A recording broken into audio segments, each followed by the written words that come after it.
சகோதரர் ஜே.கே. நாகராஜ் சொன்னார், நம்முடைய முதலமைச்சருக்கு பயம் வந்து விட்டது, அதனால 234 தொகுதியிலும் வெல்லுவார் அப்படின்னு சொல்றாரு. முதலமைச்சருக்கு பயம், பதற்றம் ரெண்டும் வந்து இந்த பயம் தான் வந்து 234 ஒரு டார்கெட் அதிகப்படுத்துறாரு. 234 தொகுதியிலும் வெல்வது என்று சொல்வது பயம் அப்படின்னு சொன்னா பெரிய பயம் யாருக்கு அப்படின்னு கேட்டீங்கன்னா மோடிக்கும் அமித்ஷாவுக்கும். இவங்க 2 பேரும் தான் பெரிய அச்சம் கொண்டவர்கள். ஏன் தெரியுமா? 400 சீட்டு ஜெயிப்போம் போன நாடாளுமன்ற தேர்தல். அதுக்கு பேர் என்ன? இவர் 200 சீட்டு ஜெயிப்போம்னு சொன்னா பயம், 400 சீட்டு ஜெயிப்போம்னு சொன்னா நாடாளுமன்ற தேர்தல் அது வீரமா?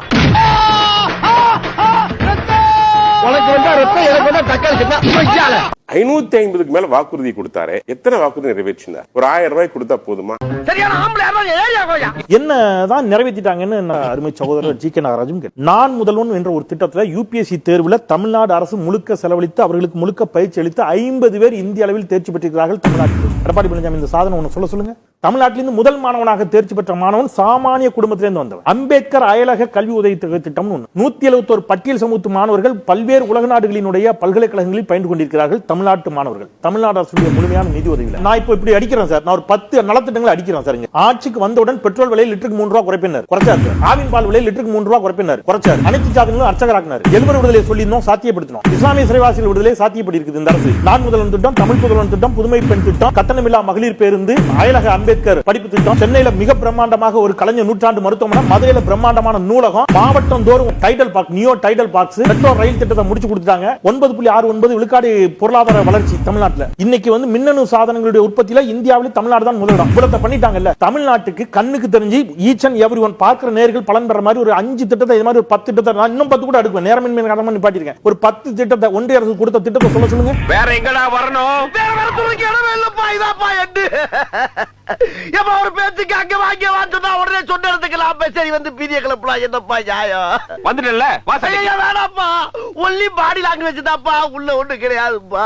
பகல்காம்ல துப்பாக்கியால் சுட்டப்பட்டவருடைய உடல் சென்னை வருகிறது. நயினா நாகேந்திரன் அவர்கள் போய் அஞ்சலி செலுத்துறாங்க. திமுகவில் இருந்து ஒரு அடிமட்ட தொண்டன் கூட போய் ஒரு அஞ்சலி செலுத்தலைங்க. என்ன ஒரு பிரிவினைவாதம் பாருங்க அவங்களுக்கு. பகல்காம் தாக்குதல் நடத்தப்பட்ட உடனேயே தமிழ்நாடு முதலமைச்சர் ஒன்று சொன்னார், ஒன்றிய அரசோடு நாங்கள் முழுமையாக நிற்கிறோம். ஒன்றிய அரசு எடுக்கும் அனைத்து நடவடிக்கைகளுக்கும் தமிழ்நாடு அரசு முழு ஒத்துழைப்பு தரும் என்று திட்ட தெளிவாக சொன்னார். அங்கே பாதிக்கப்பட்டவர்களை தமிழ்நாட்டிற்கு அழைத்து வருவதற்காக ஒரு குழு நியமிக்கப்பட்டு மரியாதைக்குரிய நாடாளுமன்ற மாநிலங்கள் உறுப்பினர் திரு திருச்சி சிவா அவர்கள் தலைமையில் டெல்லியில் இருந்து அவர்கள் எல்லாம் பத்திரமாக அழைத்து வந்தார்கள். முழு ஆதரவை தருவோம் என்று சொல்லிவிட்டார்கள். ஆனால் நம்முடைய மரியாதைக்குரிய மாண்புமிகு பிரதமர் அவர்கள் சவுதியிலிருந்து உடனடியாக திரும்பி வந்தார். மகிழ்ச்சி, வரவேற்பு, வாழ்த்துக்கள். வந்தவர் பெஹல்காம் சென்றாரா? நேராக பீகார் வந்தார். பேசுனா நிறைய பேசலாம்.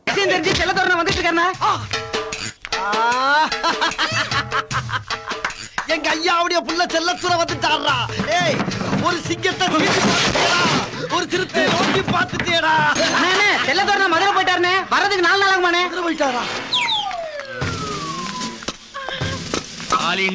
நீ க்ளோஸ்ல 10 வருஷம் ஆன்டி இன்கம்பன்சிக்கு பிறகு இவங்க வின் பண்ணிடுவாங்களாம். 5 வருஷத்துல இவருக்கு ஆன்டி இன்கம்பன்சி ஃபார்ம் ஆயிடுமா? என்ன லாஜிக்? திமுகவுக்கு அப்படி ஒரு வரலாறே இல்ல. இரண்டாவது முறையாக என்ன சார் சொன்னாங்க?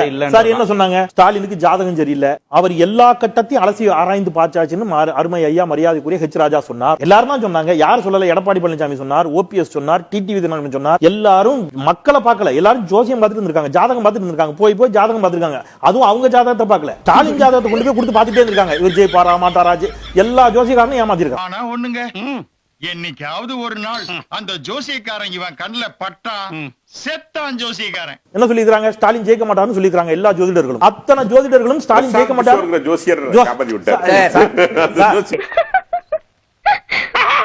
அந்த பிரசாந்த் கிஷோரே வந்து பீகார்ல வெல்ல முடியாம தான் இருக்கிறார். பிரசாந்த் கிஷோர் அல்ல பிரச்சனை, நல்லா இருக்கக்கூடிய வெற்றி பெறக்கூடிய வாய்ப்புள்ள அணிக்கு அதெல்லாம் கூடுதலா ஒரு சப்போர்ட். அவ்வளவுதான். பிரசாந்த் கிஷோர் ஐடியா வாங்குச்சா வாங்கலையா? அதான் கேள்வி. சொல்லுங்க. ஒரே வார்த்தை, பிரசாந்த் கிஷோர் ஐடியா வாங்கி உங்களை ஜெயிக்க சொல்லுங்க, நான் சேலஞ்ச் பண்றேன். பிரசாந்த் கிஷோர் ஐடியா வாங்கி உங்களை ஜெயிக்க சொல்லுங்க, நான் சேலஞ்ச் பண்றேன்.